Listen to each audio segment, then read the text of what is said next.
મિત્તલ પપ્પાને ઘેર આવી જાય અને શું તૈયારી ચાલુ કરી? ઓવા આજ તો પપ્પા ઘેર આવી ગયા. અળવીના પાનના પાત્રા બનાવવાના. તો એના માટે ચણા લોટ લેવાનો. આપણે જેટલા પાન હોય ને એ પ્રમાણે લેવાનું. પછી એમાં આદુ મરચાં એડ કરવાના, હળદર, લાલ મરચું, ધાણા જીરું, વરિયાળી પણ મેં દળેલી લીધી. આખી હોય તો એ ચાલો. અજમો મહળી દઈશું,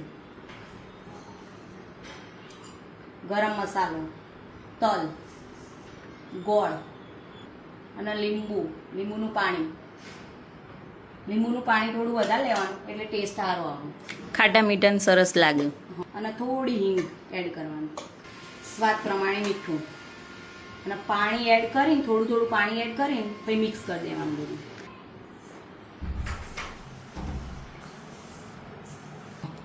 હવે ને 2 ડોકલી તેલ એડ કરીને પછી પાછું ફેટી દેવાનું. એકદમ સ્મૂથ પેસ્ટ બનાવી દેવાની. એટલે લીચું બેટર થઈ જાય. હા, લીચું બેટર થઈ જાય. હવે ના બેટર બનીને તૈયાર થઈ ગયું. મસ્ત થઈ ગયું. હા, હવે પાન ઉપર લગાવી દઈશું. અળવીના પત્તાની ને બધી નસો હું એ કાઢી દીધી. મેં પત્તો તૈયાર કરી દીધો બધો એવી રીતે. જો હવે એના ઉપર ને આ બેટર લગાવી દેવાનું આવી રીતે. ઉપર ચીપકવું જુઓ. એટલે જાડું હોય એટલે સારું ચોટી જાય. હા, વ્યવસ્થિત ચોટવું જુઓ. જો આ એક પત્તાને લગાવી દીધું. હવે બીજું પત્તું હોય ને આવી રીતે આમ ઉલટું મૂકવાનું, પછી એના ઉપર લગાવી દેવાનું. એટલે ટોટલ 2-3 પત્તા લગાવવાના એના પર. 3-4 આપણી જેવી રીતે જોવાનું કે રોલ કેવડો બનાવવો એ રીતે. મિત્તલ કેટલા પત્તાનો રોલ બનાવવાની? હું એ 4 પત્તા લીધા. પછી આવી રીતે ને એક આ સાઈડથી અને આ સાઈડથી, પછી આમ સામેની સાઈડથી આમ વાળી દેવાના. પછી અહીંયાથી વાળતા જવાનું. વાળે જવાનું, લોટ લગાઈ જવાનું એટલે ચોટી જાય. હા, આવી રીતે ટાઈટ રોલ વાળવાનું. પછી પાછું અહીંયા લગાવવાનું લોટ પાછું, એટલે ખુલી એ ના જોઈએ અને ચોટી જાય બરોબર.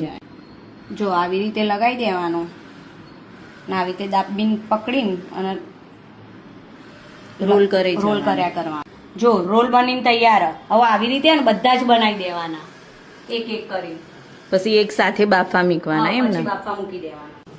જો આપણા રોલ બનીને તૈયાર.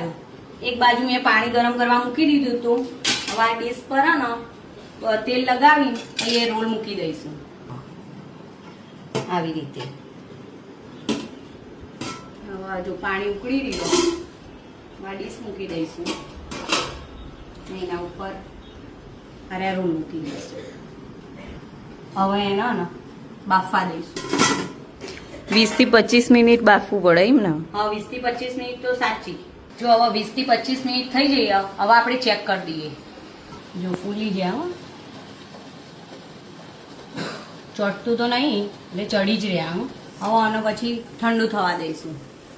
કાઢી દેવાના, ઠંડા થાય પછી જ કાપવાના. ઠંડા થઈ ગયા. હવે આને કટ કરી દઈશું. ગોળ ગોળ પીસ પાડી દેવાના. ઠંડા હોય તો હારા પીસ પડે. હા, ગરમ હોય ને તો છૂટા પડી જાય. જો પાત્રાના રોલ કટ કરી દીધા અને એક બાજુ તેલ ગરમ કરવા મૂકી દીધું. અને આ વઘાર માટેની તૈયારી કરી? બધી તૈયારી કરી દીધી. તેલ ગરમ થઈ ગયું, એમાં રહી એડ કરીશું. રહી એડ કરવી હોય તો કરવાની, નહીં તો કઈ નહીં. હવે તલ એડ કરીશું, લીલા મરચા, કડી પત્તા. હવે આ પાત્રા એડ કરી દઈશું.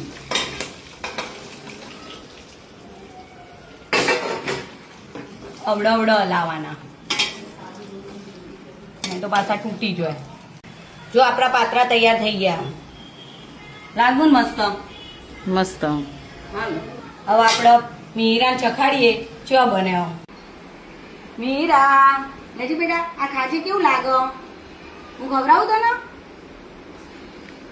કેવું લાગ્યું બેટા? હા, મસ્ત. દાદાને ગમશે? પપ્પા આયા. હેડ હવે પપ્પાને જ પૂછી લો. પપ્પા કેવો બન્યો? હા, કયો હવે કેવો બન્યો? બાર જેવો આવું જ પછી ના બાજુ બનાવું. બાર જેવો બન્યો ને? હા મસ્ત. પપ્પાનો તો રિવ્યુ મસ્ત મળી ગયો.